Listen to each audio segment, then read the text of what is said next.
عن أبي هريرة رضي الله تعالى عنه قال قال رسول الله صلى الله عليه وسلم আবু হুরায়রা রাদিয়াল্লাহু তাআলা আনহুর বর্ণনা, আল্লাহ নবী বলেন, বাইনামা রাজুলুন ইয়ামশি বিতরিক ওয়াজাদা হুসনিন আলা শাওয়াজাদা হুসনা শাওকিন ফিত তরিক বা আলা তরিক। নবীজি বলেন, এক ব্যক্তি রাস্তা দিয়ে হাঁটতেছে, হাঁটতে হাঁটতে হঠাৎ একটা কাঁটাযুক্ত ডাল পেয়ে যায়। কাঁটাযুক্ত ডাল পাওয়ার পর ফাখরাহু, এই মনে করে কাঁটাযুক্ত ডালটা রাস্তা থেকে সরায়া দেয়। কোনো মুসলমান এই ডালের মধ্যে পড়ে আঘাত পেতে পারে, কোনো মানুষ কষ্ট পেতে পারে। একটা সুই পাইছেন, রাস্তায় ফালাই দিছেন, একটা ইটের টুকরা, যে টুকরা আপনার পায়ে লাগছে, আপনি চিন্তা করলেন আমার আরেক মুসলমানের পায়েও লাগতে পারে, এই টুকরাটা আপনি সরাইয়া দিছেন। একটা কলার ছিলকা, এটাতে আপনি পিছলা খেয়েছেন, আপনি চিন্তা করলেন আমার আরেক মুসলমান ভাইও এই সমস্যায় পড়তে পারে, আপনি সরাইয়া দিলেন। আল্লাহ নবী বলেন, ফাশাকারাল্লাহ, আল্লাহ আপনার এই আমলটা এত কবুল করে নেয়, আল্লাহ আপনার প্রতি সন্তুষ্ট হয়ে যায়। শুধু তাই নয়, আল্লাহ নবী বলেন তার আগের জিন্দেগীর সব গুনাহগুলো মাফ করে দেয়। সুম্মা ক্বালা আশ-শুহাদাউ খামসা, এরপর আল্লাহ নবী এই হাদিসের মধ্যে বলেন 5 শ্রেণীর শহীদের আলোচনা করলেন।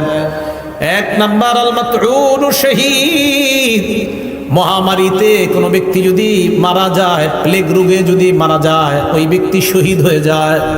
2 নাম্বার আল মাবতুন শহীদ, পেটের রোগে যদি কেউ মারা যায়, কলেরা ডায়রিয়া হয়ে মারা গেলে ওই ব্যক্তি শহীদ। হ্যাঁ, কলেরা ডায়রিয়া, এই ব্যক্তি শহীদ 2 নাম্বার। 3 নাম্বার আল গরীক শহীদ, কোনো ব্যক্তি যদি পানিতে ডুবে মারা যায়, ওই ব্যক্তি শহীদ হয়ে যায়। 4 নাম্বার সাহিবুল হাদামি শহীদ, কোন ব্যক্তি গাছের নিচে দাঁড়ায় আছে, ডাব পরে তাল পরে মারা যায়, ছাদের নিচে দাঁড়ায় আছে, ছাদ পরে মারা যায়। কার নিচে আপনি দাঁড়িয়ে আছেন, হঠাৎ ছাদের থেকে একটা ইট আপনার মাথায়, ফুলের টপ পরে আপনার মাথায় পড়ে আপনি মারা গেলেন, আল্লাহ নবী বলেন শাহাদাতের মর্যাদা পেয়ে গেলাম। 5 নাম্বার শহীদ ফি সাবিলিল্লাহ, আল্লাহর রাস্তায় যে জিহাদ করে শহীদ হয়, ব্যক্তি শহীদ হয়ে যায়। হাদিসের শেষে আল্লাহ নবী বলেন, দুনিয়ার মানুষ তোমরা জানো, লাউ ইয়ালামুন নাস মা ফিল নিদাই ওয়াস সাফিল আউয়াল, মানুষ যদি জানতো প্রথম কাতারে নামাজ পড়ার কি উপকারিতা, আর আজান দেওয়ার মধ্যে নামাজ আর আজান দেওয়ার মধ্যে কি উপকার, মানুষ যদি জানতো প্রথম কাতারে নামাজের কি ফায়দা, আজানের কি ফায়দা, সুম্মা লাম ইয়াজিদু ইল্লা আইয়াস্তাহিমু আলাইহি লাস্তাহামু আলাইহি, মানুষ যদি প্রথম কাতারের ফজিলত জানতো, লটারি করে হলেও মানুষ যুদ্ধ করে হলেও প্রথম কাতারে নামাজ পড়ার চেষ্টা করত। আর যদি আজানের ফজিলত জানতো, লটারি করে হলেও নিজের নাম লিস্টের মধ্যে এনে মুসলমান আজান দেওয়ার চেষ্টা করত। তাহলে আপনারা যদি জানতেন ফজিলত, নবীজি বলেন মানুষ বুঝতেছে না কেন যে প্রথম কাতারের ফজিলত, আজানের কি পরিমাণ ফজিলত, এগুলা মানুষ খুব মুয়াজ্জিনের অপেক্ষায় থাকে। আমাদের সকলকে আল্লাহ সহি শুদ্ধভাবে আজান শিখে এই আজানের আমল যেন আমরা করে আল্লাহর কাছ থেকে এই ফজিলত অর্জন করতে পারি, আল্লাহ তৌফিক দান করেন। সবাই আজান দেওয়ার নিয়ত হয়েছে তো ইনশাআল্লাহ? এইগুলো 2 নাম্বার। 3 নাম্বার, আজান যে ব্যক্তি দেয় কিয়ামতের ময়দানে তার গলা সবচেয়ে লম্বা হবে। মানে কি জিরাফের মতো? হ্যাঁ, মন দিয়ে শোনেন। মুসলিম শরীফের 387 নাম্বার হাদিস, 387, আমাদের মাদ্রাসা সিলেবাস অনুযায়ী 387, মোট হাদিস সংখ্যা হবে 3033টা। এই হাদিসের বর্ণনাকারী তলহা ইবনে ইয়াহইয়া। এই তলহা ইবনে ইয়াহইয়া ওনার চাচা থেকে বলেন, ওনার চাচা বলেন, কুনতু ইনদা মুআবিয়া ইবনে আবি সুফিয়ান রাদিয়াল্লাহু তাআলা আনহুমা। তলহা ইবনে ইয়াহইয়া বলেন, আমার চাচা ইমাম মুআবিয়া, আমিরে মুআবিয়ার কাছে ছিলেন। ফাজাআহুল মুআজ্জিন, মুআজ্জিন আসিয়া ইয়াদউহু ইলাস সালাহ। মুয়াজ্জিন আইসা কয়, আমিরে মুআবিয়াকে বললেন নামাজের সময় হয়েছে, মসজিদে চলেন। আমিরে মুআবিয়া বললেন, মুয়াজ্জিন দাঁড়াও।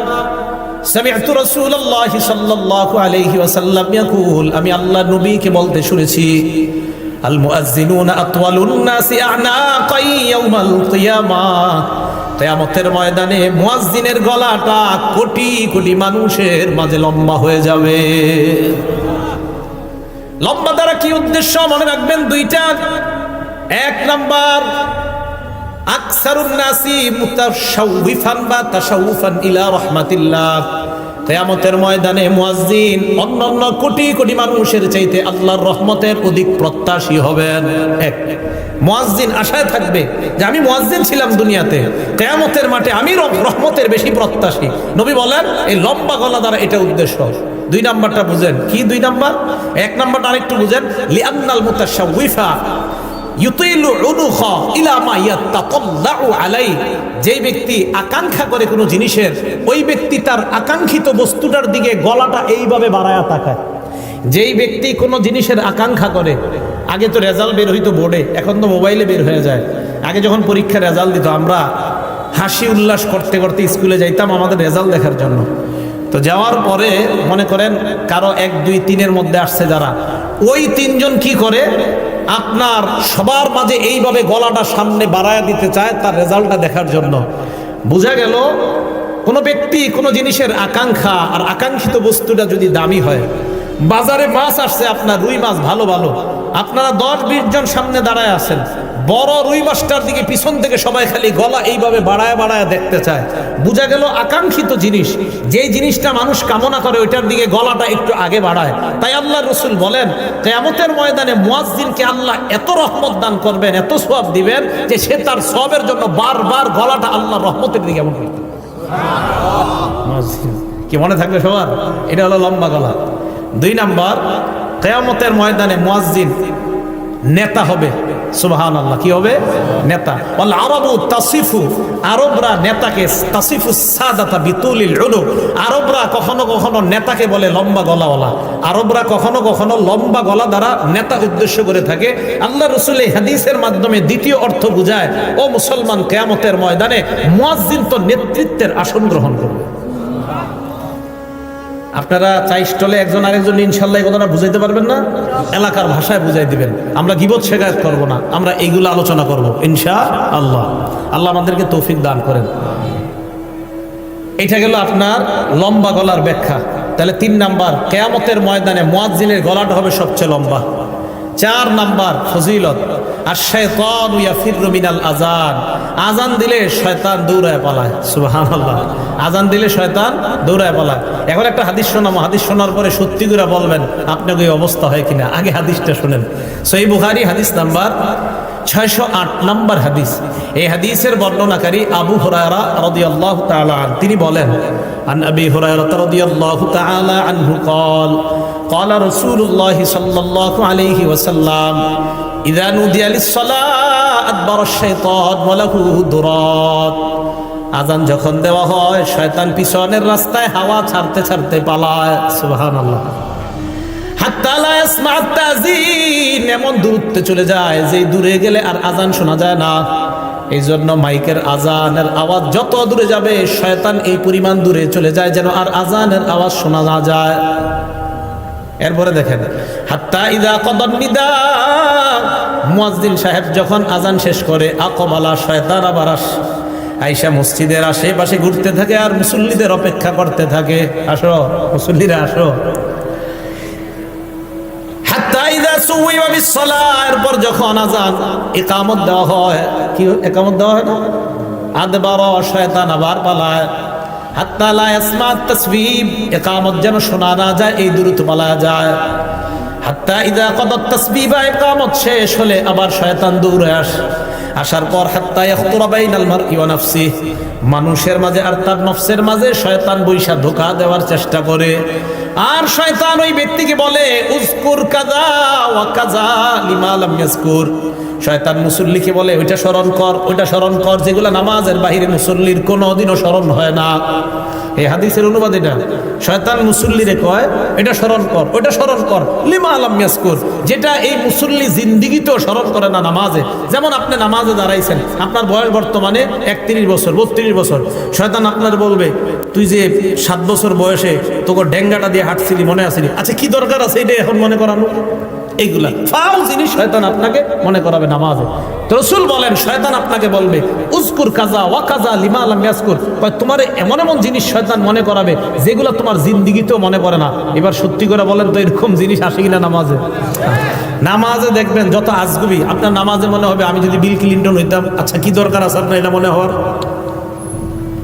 এইগুলা শয়তান আপনাকে নামাজে এরকম মনে করাবে। তো রসুল আকরাম সাল্লাল্লাহু আলাইহি সাল্লাম বলেন শয়তান আজান শুনলে পালায়। তাহলে বলেন তো যেই জিনিসের মাধ্যমে শয়তানকে দৌড়ের উপর রাখা যায় এই আমলটার নাম কি? আজান। সবাই বলেন এই আমলের নাম কি?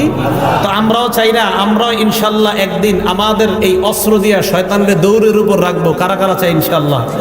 তাহলে অন্তত জীবনে একদিন হলে আজান দিন, যেন আপনার আজানে শয়তান দৌড়ের উপর থাকে। আল্লাহরে বলতে পারো আল্লাহ ওরে একদিন দৌড়ের উপর আমি রাখছি। এখন কথা হলো শয়তান আজান শুনলে কেন পালায়? দুই কারণ। বলেন কয় কারণ? হ্যাঁ মনে রাখবেন। এক নাম্বার, শয়তান আজান শুনলে পালায় এই কারণে পালায় হাত্তা লা ইয়াশহাদা লিল মুআজ্জিন ইয়াউমাল কিয়ামাহ। শয়তান যেন কিয়ামতের ময়দানে মুয়াজ্জিনের পক্ষে সাক্ষী না দেয়, তাই শয়তান পালায়। হাদিসে আসছে আজান যেই শুনবে সেই সাক্ষী দিবে। তো শয়তান যদি শুনে ও তো সাক্ষী দিতে হবে, তাই শয়তান পালায়া যায় যেন মুয়াজ্জিনের পক্ষে আল্লাহর কাছে সাক্ষী দেওয়া না লাগে। এক নাম্বার এই কারণে পালায়। দুই নাম্বার শয়তান পালায়, ইবনে হাজার আসকালানী রহমতুল্লাহ আলাই বুখারী শরীফের ব্যাখ্যা গ্রন্থ লেখছে ফাথুল বারী 2 নম্বর খণ্ড 87 নম্বর পৃষ্ঠায় উনি লেখেন লিআন্নাল আযানা দুআউন ইলাস সালাতিল মুশতামিলা। কেননা আজান এমন এক আহ্বান, যে আহ্বান মানুষকে নামাজের দিকে ডাকে। এমন নামাজ যেই নামাজ মুশতামিলাতুন আলা সুজুদিল্লাযী আবাহ, যেই নামাজের মধ্যে সেজদা আছে, আর ওই সেজদা শয়তান অস্বীকার করেছে আল্লাহর সামনে। আল্লাহ বলছিল উসজুদু লি আদম, শয়তান সেজদা করে নাই। আল্লাহ বলছে শয়তানকে, ইবলিসকে বলছে উসজুদু লি আদম, আদমকে সেজদা করো। ইবলিস সেজদা করে নাই। বলেন তো মুয়াজ্জিন আজান দিলে আমরা যে ইবাদত করতে যাই এটার নাম কি? নামাজ। নামাজের মধ্যে সেজদা আছে না নাই? তো যেই নামাজে সেজদা আছে এমন নামাজের আহ্বান শয়তান এই জন্য শুনতে চায় না যে তোরা এমন এক কাজ করবি একটু করে সেজদা, যে সেজদা অস্বীকার করার কারণে আল্লাহ আমারে জান্নাত থেকে বের করছে।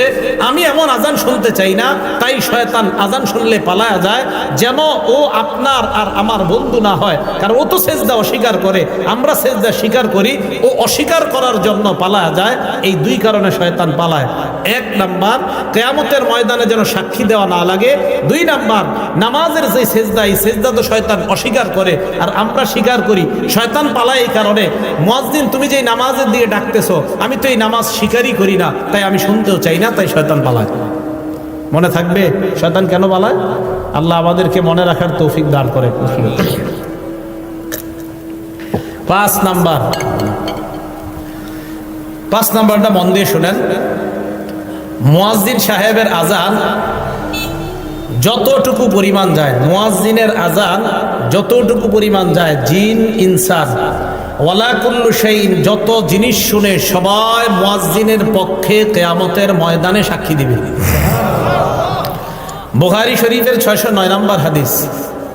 এই হাদিসের মধ্যে আবু সাঈদ খুদরি রাদিয়াল্লাহু তাআলা আন এক ব্যক্তিকে ডাক দিয়ে বললেন, ইন্নী আরাকা তুহিব্বুল গনামা ওয়াল বাদিয়া, আমি দেখতেছি তুমি বন জঙ্গল এবং রাখালগিরি করা অনেক পছন্দ করো।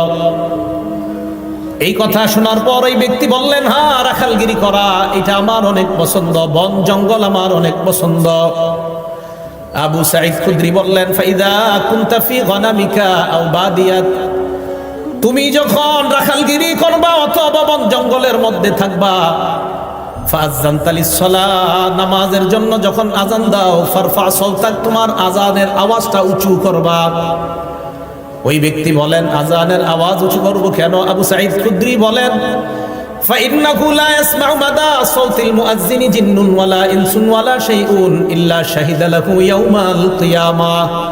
কেননা মুয়াজ্জিনের আজানের আওয়াজ জিন ইনসান এবং যারাই শুনতে পায় কিয়ামতের ময়দানে আল্লাহর কাছে মুয়াজ্জিনের পক্ষে সাক্ষী হয়ে যায়। তুমি আজান বন জঙ্গলে দিলেও উঁচু আওয়াজে দিবা। কেন দিবা? তোমার আজানের আওয়াজ যত মানুষ, যত জিন যারাই শুনবে তারাই কিয়ামতের ময়দানে সাক্ষী দিবে। এখন আমি আপনাদেরকে বলতে চাই, আমার পক্ষে কিয়ামতের ময়দানে জিন ইনসান এবং প্রচুর পরিমাণ সাক্ষী হোক, এটা আমরা সবাই চাই কি চাই না? এই জন্য মসজিদে আজান দিবেন। আজানের আওয়াজ যত দূরে যাবে, যারা আপনার আজানের আওয়াজ শুনবে কিয়ামতের ময়দানে আল্লাহর কাছে বলবে, আল্লাহ এই ব্যক্তির আজানের আওয়াজ আমরা শুনছি, আমরা তার মাগফিরাতের পক্ষে আপনার কাছে সাক্ষী দিলাম। 6 নাম্বার মুয়াজ্জিন সাহেবের ব্যাপারে 6 নাম্বার যে কথাটা বলবো, আমি মূলত আজান যেই কারণে দেওয়ার জন্য খুব বেশি আগ্রহী, এই 6 নম্বরটার কারণে। 6 নম্বর যে ফজিলতটা, মুয়াজ্জিন সাহেব যারা দুনিয়াতে আজান দেয় তাদের জন্য আল্লাহ রসুল আল্লাহর কাছে বলে, আল্লাহ মুয়াজ্জিনদেরকে আপনি মাফ করে দেন। আর কি চান? রসুল সাল্লাল্লাহু আলাইহি সাল্লাম বলছেন। আবু দাউদ শরীফের 517 নম্বর হাদিস, عن أبي هريرة رضي الله تعالى عنه قال قال رسول الله صلى الله عليه وسلم আবু হুরায়রা রাদিয়াল্লাহু তাআলা আনহুর বর্ণনা, আল্লাহ নবী বলেন, আল ইমামু যামিন, ইমাম হলো জিম্মাদার, ওয়াল মুয়াজ্জিনু মু'তামান, মুয়াজ্জিন হলো আমানতদার। নবীজি বলেন, আল্লাহুম্মা আরশিদিল আইম্মা, আল্লাহ দুনিয়ার সমস্ত ইমামদেরকে তুমি পথ প্রদর্শন করো, পথ প্রদর্শন করো, সঠিক পথে তুমি পরিচালনা করো, সঠিক পথ দেখায় দাও দুনিয়ার সব ইমাম সাহেবদেরকে। এরপর নবী বলেন, ওয়াগফির লিল মুয়াজ্জিনিন, মাবুদ দুনিয়ার মধ্যে আমার যত উম্মত আজান দেয় তাদের জন্য আমি তোমার কাছে বললাম, সমস্ত মুয়াজ্জিনদেরকে তুমি মাফ করে দাও। তাহলে আপনি আল্লাহ রসুলের দোয়া পাবেন, যে রসুল সাল্লাল্লাহু আলাইহি সাল্লাম মুয়াজ্জিনের জন্য আল্লাহর কাছে বলছে, আল্লাহ আপনি দুনিয়ার সব মুয়াজ্জিনদেরকে মাফ করে দেন। আমি আপনাদের কাছে জানতে চাই, এর চেয়ে বড় আর দোয়া কি চান? যে রসুল সাল্লাল্লাহু আলাইহি সাল্লাম যারা আজান দেয় তাদের জন্য দোয়া করে বলে, আল্লাহ মুয়াজ্জিনদেরকে আপনি মাফ করে দেন। তাহলে বলেন, আমরা সবাই ইনশাআল্লাহ আজান দিতে রাজি আছি তো? ইনশাআল্লাহ। আল্লাহ আমাদেরকে আমলটা করার তৌফিক দান করেন। 7 নাম্বার, আগে বলছি কি, মুয়াজ্জিনের আজান জিন ইনসান যারা শোনে তারা আল্লাহর কাছে সাক্ষী দিবে। 7 নাম্বার ফজিলত, মুয়াজ্জিনের আজানের আওয়াজ যত দূর পরিমাণ যায় ওই পর্যন্ত শুষ্ক এবং ভিজা যত বস্তু আছে সমস্ত বস্তু কিয়ামতের মাঠে আল্লাহর কাছে সাক্ষী দিবে। শুধু তাই না, মুয়াজ্জিনের আজান যেই পরিমাণ দূরে যায় ওই পরিমাণ, মানে এরকম লম্বা পরিমাণ পর্যন্ত তার গুনাহ মাফ করে দেওয়া হয়। দলিল, আবু দাউদ শরীফ 515 নাম্বার হাদিস। এই হাদিসের বর্ণনাকারীও আবু হুরায়রা রাদিয়াল্লাহু তাআলা আনহু। عن أبي هريرة رضي الله تعالى عنه قال قال رسول الله صلى الله عليه وسلم আবু হুরায়রা রাদিয়াল্লাহু তাআলা আনহুর বর্ণনা, আল্লাহ নবী বলেন, আল মুয়াজ্জিনু ইউগফারু লাহু মাদা সাউতিহি, মুয়াজ্জিন যখন আজান দেয়, ইউগফারু লাহু মাদা সাউতিহি, তার আজানের আওয়াজ যেই পরিমাণ দূরে যায় ওই পরিমাণ পর্যন্ত তাকে ক্ষমা করে দেওয়া হয়। আজান জোরে দিবেন, যদি মাইক না থাকে, কারেন্ট না থাকে তো জোরে দিবেন। আগের দিনে মুরব্বীরা আজান দিলে 2-3 মাইল দূর থেকে শোনা যেত। এখন আমরা খানা খাদ্যে সব ভেজাল ঢুকছে, আওয়াজও কম, আজানের অত আওয়াজও হয় না। আর দালান কোঠায় এত বাড়ছে যে আজানের আওয়াজ এখন দূরেও যায় না। রসুল সাল্লাল্লাহু আলাইহি সাল্লাম বলেন, মুয়াজ্জিনের আজানের আওয়াজ যেই পরিমাণ দূরে যায় ওই পরিমাণ দূরত্ব পরিমাণ আল্লাহ তার জিন্দেগির গুনাহ মাফ করে দেয়। এবার কি বলে দেখেন, ওয়াশহাদু লাহু কুল্লু রাতবিন ওয়া ইয়াবিস, যত শুষ্ক, ভিজা, তাজা এবং শুষ্ক যত বস্তু আছে সমস্ত বস্তু কিয়ামতের ময়দানে মুয়াজ্জিনের পক্ষে আল্লাহর কাছে সাক্ষী দিবে। তাহলে আমরা আজান দিব ইনশাআল্লাহ। এই 7। 8 নাম্বারটা শোনেন, নাসাই শরীফের 666 কত হইল? 666 কত হয়? 666 নাম্বার হাদিস। কত? 666 কত হয়? 666 নাম্বার হাদিস। এই হাদিসের বর্ণনাকারীর নাম উকবা ইবনে আমির রাদিয়াল্লাহু তাআলা আন। তিনি বলেন, সামিআতু রাসূলুল্লাহি সাল্লাল্লাহু আলাইহি ওয়াসাল্লাম ইয়াকুল, আল্লাহ নবীকে আমি বলতে শুনলাম, ইয়াজাবু রাব্বুকা মিন রাঈ গানামিন ফি রাসি শাজিয়াতিল জাবাল, তোমাদের কেউ যদি পাহাড়ের চূড়ায় যায়, চূড়ায় যাওয়ার পর যদি আজান দেয়, আজান দেওয়ার পর যদি নামাজ কায়েম করে, জোরে বলেন কোথায়? আরে আরো জোরে। তোমাদের কেউ যদি পাহাড়ে যায়, যাওয়ার পর পাহাড়ে যদি আজান দেয়, এই পাহাড়ে যে ব্যক্তি যায় ওই রাখালকে দেখে আল্লাহ আশ্চর্য হয়ে যায়। সুবহানাল্লাহ। রাখাল পাহাড়ের উপরে গেছে, আল্লাহ তাকে দেখে আশ্চর্য হয়। কেন? ফায়ুআযযিনু লিস-সালাহ, নামাজের সময় হলে সে আজান দেয়।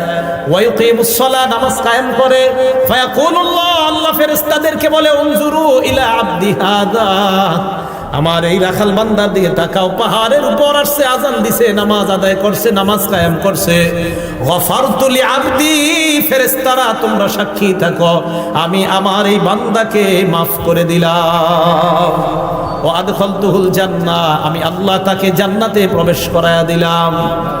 কোন ব্যক্তি পাহাড়ে গেছে, পাহাড়ে গিয়ে আজান দিছে, আজান দিয়ে নামাজ পড়ছে, আল্লাহ আশ্চর্য হয়ে যায়।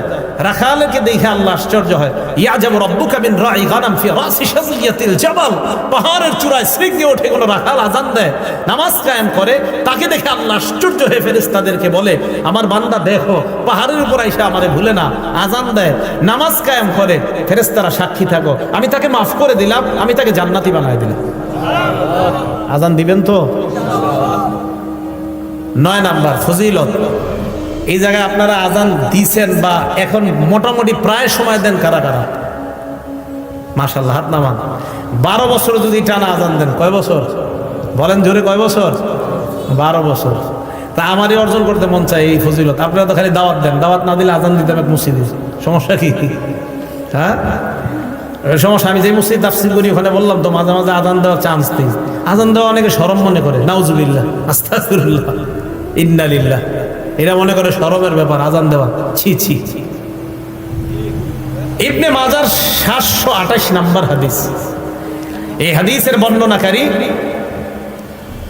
আব্দুল্লাহ ইবনে ওমর রাদিয়াল্লাহু তাআলা আনহুমা, তিনি বলেন, ক্বালা রাসূলুল্লাহ সাল্লাল্লাহু আলাইহি ওয়াসাল্লাম, আল্লাহ নবী বলেন, মান আযানা সিনতাই আশারাতা সানাতান, কেউ যদি 12 বছর টানা আজান দেয়, জুড়ে বলেন কয় বছর? নবীজি বলেন, কেউ যদি টানা 12 বছর আজান দিতে পারে, ওয়াজাবাত লাহুল জান্নাহ, তার জন্য আল্লাহর জান্নাত ওয়াজিব হয়ে যায়। কয় বছর? 12 বছর টানা আজান দিলে জান্নাত ওয়াজিব। আজান দিবেন তো? আজানের ফজিলত সবাই সবাই, ইমাম সাহেবরাও চেষ্টা করেন, খতিব সাহেবরাও চেষ্টা করেন, ওলামায়ে কেরাম যারা আছেন মাঝে মাঝে ফজিলত তো আমরাও দরকার আছে। এই সাধারণ জনগণ লম্বা গলা দিয়ে আল্লাহর কাছ থেকে রহমত দিব, তা আমরা হুজুররা কি করবো? আমাদেরও দরকার আছে ফজিলত। 9 নাম্বার। 10 নাম্বার, এটা আজীব এক ফজিলত। মুয়াজ্জিনের আজান শুইনা যারা নামাজে আসবে, এই নামাজিরা নামাজ পড়ে যে পরিমাণ সওয়াব পাবে, মুয়াজ্জিন একা সেই সওয়াব সব পাবে। তবরানি শরীফ 2 নাম্বার খন্ড 288 নাম্বার পৃষ্ঠা। এই পৃষ্ঠায় আসছে আবু উমামা বাহিলি রাদিয়াল্লাহু তাআলা আনহুর বর্ণনা। দেখেন কি কয়, আজরুহু আজরু মান সাল্লা মাআহ, আজরুহু আজরু মান সাল্লা মাআহ, মুয়াজ্জিনের প্রতিদান ওই পরিমাণ যেই পরিমাণ মুসল্লি তার সাথে নামাজ পড়েছে, তারা যেই পরিমাণ সওয়াব পাবে, মুয়াজ্জিন ওই পরিমাণ সওয়াব আল্লাহর কাছ থেকে পাবে। তাহলে আজান আর দিন না, নাকি দিবেন? ইনশাআল্লাহ আজান সবাই দেওয়ার চেষ্টা করবেন, সহি শুদ্ধভাবে আলেমদের কাছ থেকে শিখবেন, শিখার পর আজান দেওয়ার চেষ্টা করবেন। আল্লাহ আজানের এই ফজিলতগুলা, ফাজাইলগুলা আমাদের সকলকে অর্জন করার তৌফিক দান করেন। তাহলে আজান দেওয়ার চেষ্টা আমরা ইনশাআল্লাহ করবো, চান্স দিব তো ইনশাআল্লাহ। আসলে সত্যি করে মন থেকে বলেন তো, কাদের কাদের এখন মনে হইতেছে না ইনশাআল্লাহ এই ফজিলতটা আমরা অর্জন করা দরকার? সত্যি সত্যি দরকার তো, এই আমলটা কইরেন। দুনিয়ার শ্রেষ্ঠ কথা, হাইয়া আলাস সালাহ হাইয়া আলাল ফালাহ, আসো কল্যাণের দিকে, আসো নামাজের দিকে, এর চেয়ে আর উত্তম কথা আর কি হতে পারে?